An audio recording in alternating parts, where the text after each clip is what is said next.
Iran की सूरत हाल से मुताल्लिक security council का इजलास अक़वाम मुत्तहिदा में पाकिस्तानी मंदूब आसिम इफ्तिखार ने खिताब करते हुए कहा कि ख़ित्ते में हालिया कशीदगी पर शदीद तशवीश है। ख़ित्ते में कशीदगी किसी के मफाद में नहीं। फ़रीक़ैन को मुज़ाकरात की मेज़ पर लाने के लिए हर मुमकिन कोशिश करनी चाहिए। फ़रीक़ैन सब्र तहम्मुल का मुज़ाहरा करें। उन्होंने कहा कि फ़रीक़ैन ऐसा कदम ना उठाएँ जिससे ख़ित्ते के अमन को नुकसान पहुँचे। इस्लामाबाद मुफ़ाहमती याददाश्त मसाइल को मुज़ाकरात के ज़रिए हल करने का रोड मैप फराहम करती है।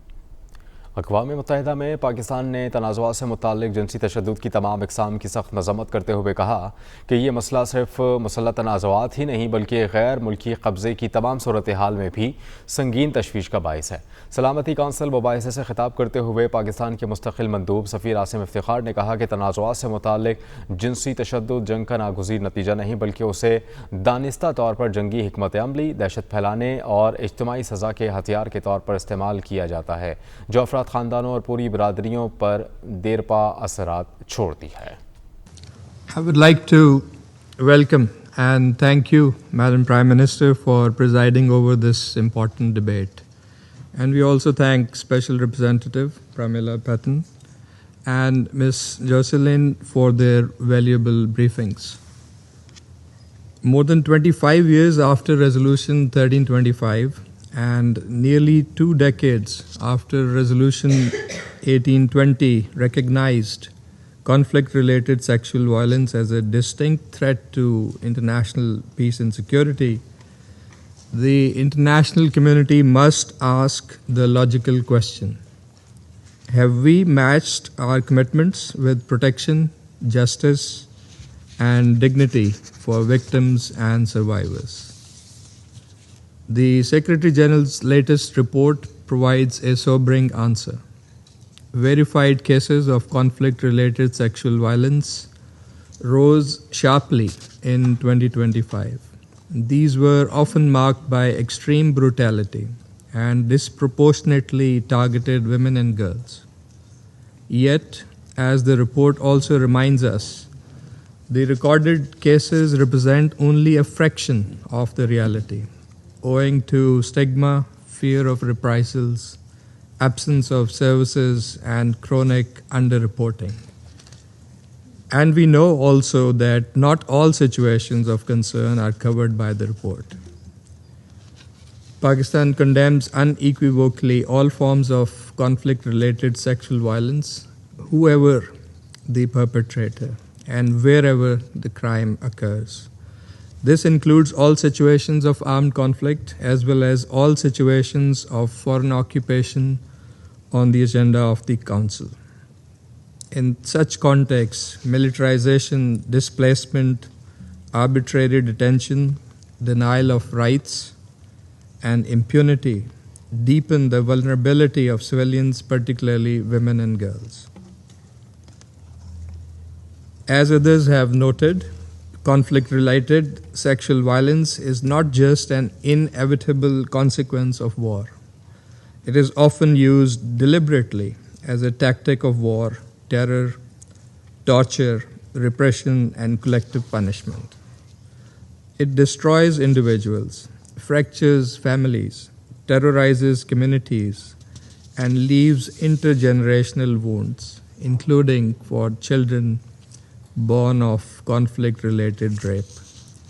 Madam President, Pakistan wishes to emphasize some key priorities.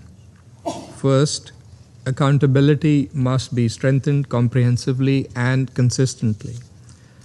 The Secretary General's listing mechanism should cover all situations of conflict and foreign occupation on the agenda of this Council. No situation should be shielded from scrutiny, and no perpetrator should be allowed to treat sexual violence as cost-free. Sanctions regimes, where applicable, should be used more effectively against persistent perpetrators, and justice processes must be designed to be more victim and survivor-centered, trauma-informed, and accessible. Second, victims and survivors must receive timely and comprehensive support, including medical care, psychosocial assistance, legal aid, livelihood support, and reparations. Third, the UN protection architecture must be preserved and strengthened. women's protection advisors play an indispensable role in monitoring, reporting, early warning, and engagement with parties to conflict.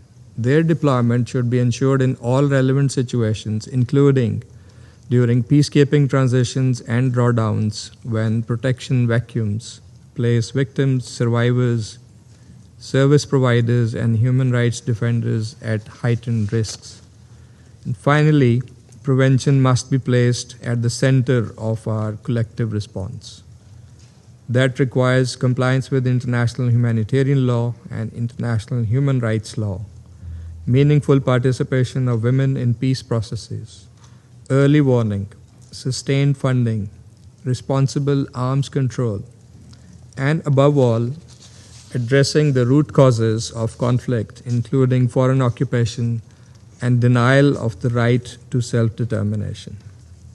Madam President, the true test of this Council's commitment lies in full, faithful, and non-selective implementation of its resolutions, including those on women, peace, and security. These resolutions carry clear obligations to prevent, protect, investigate, prosecute, and repair. For victims and survivors, implementation is the difference between abandonment and protection, between silence and justice, between a wound carried alone and a dignity restored by the international community. Pakistan remains committed to working with all member states to end impunity, uphold the dignity of victims and survivors, and ensure that conflict-related sexual violence is met not with silence or selectivity, but with protection, accountability, and justice. I thank you.